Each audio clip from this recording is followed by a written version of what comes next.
Bapak, Ibu, Saudara, bertemu lagi dengan saya, Pendeta Daud dari GKI Kebonjati, dan kita akan masuk pada hukum yang ke-8 di dalam renungan harian yang berjudul Jangan Mencuri. Tetapi tidak sesederhana itu, Saudara. Bapak, Ibu, Saudara, ada sebuah spanduk sederhana yang terpampang di ujung sebuah gang. Tulisan ini cukup lucu. Demikian. Jangan mencuri, bos. Di atas ada CCTV. Tapi di atasnya lagi ada Tuhan.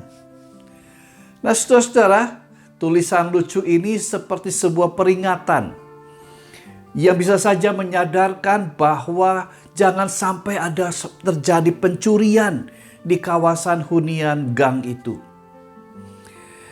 William Barclay menyebut hukum ke-8 jangan mencuri sebagai titah dasar, the basic commandment. Artinya, seperti halnya sebuah bangunan.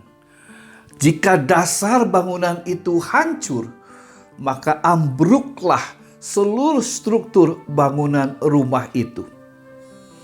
Saudara, dalam konteks kehidupan bersama, jika sebuah pencurian terjadi, maka paling tidak akan berdampak pada 5 hal. Yang pertama adalah orang akan kehilangan harta, kehilangan miliknya, kekayaannya yang mungkin sudah lama dia simpan dan dia tabung. Tetapi ketika pencurian itu terjadi, harta benda itu hilang dalam waktu seketika.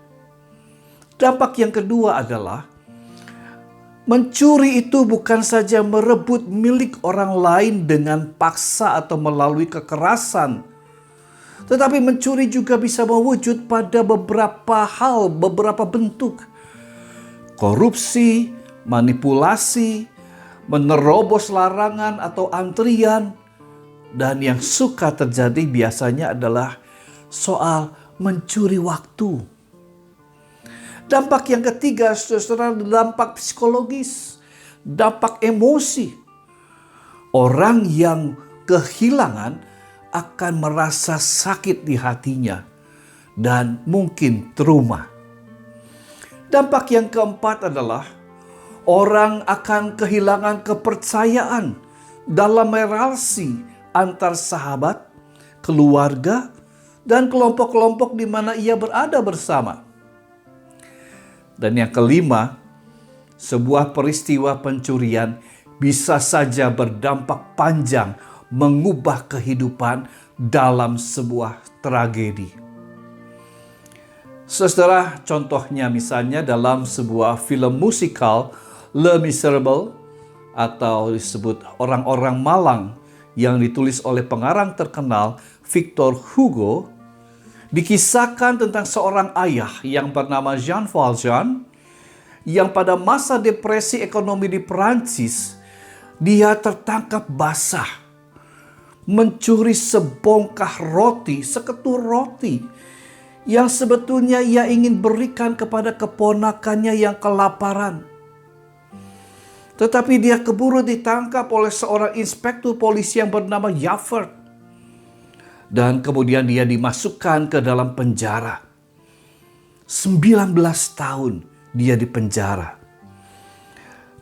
5 tahun di penjara karena tuduhan pencurian roti itu.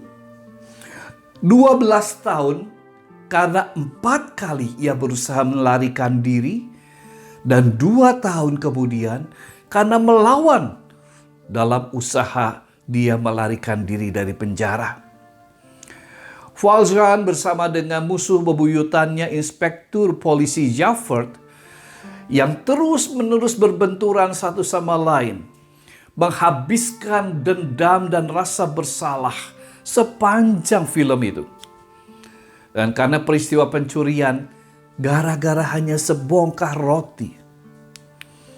Saudara-saudara, semua orang menginginkan kehidupan ini berada dalam keadaan yang cukup, aman dan nyaman. Semua biasa-biasa saja, semua dapat kita kendalikan. tetapi kehidupan bisa saja berubah. Perubahan kondisi bisa saja mengganggu irama ritme kehidupan, bahkan menggantikan situasi yang aman mapan tadi menjadi kehidupan yang kekurangan, tidak nyaman, tidak aman. Dan jika ia memilih untuk mencuri demi mengembalikan keadaannya untuk hidup berkecukupan, aman dan nyaman baginya, maka ia sudah jatuh pada larangan hukum ke-8 ini, jangan mencuri.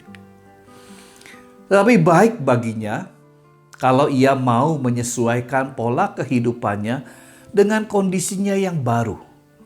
Mungkin dia akan terhindar dari perbuatan mencuri, belajar mencukupkan diri, seperti apa yang dikatakan oleh Rasul Paulus dalam surat Filipi pasal 4 ayat 11-13. Kukatakan ini bukanlah karena kekurangan, sebab aku telah belajar mencukupkan diri dalam segala keadaan.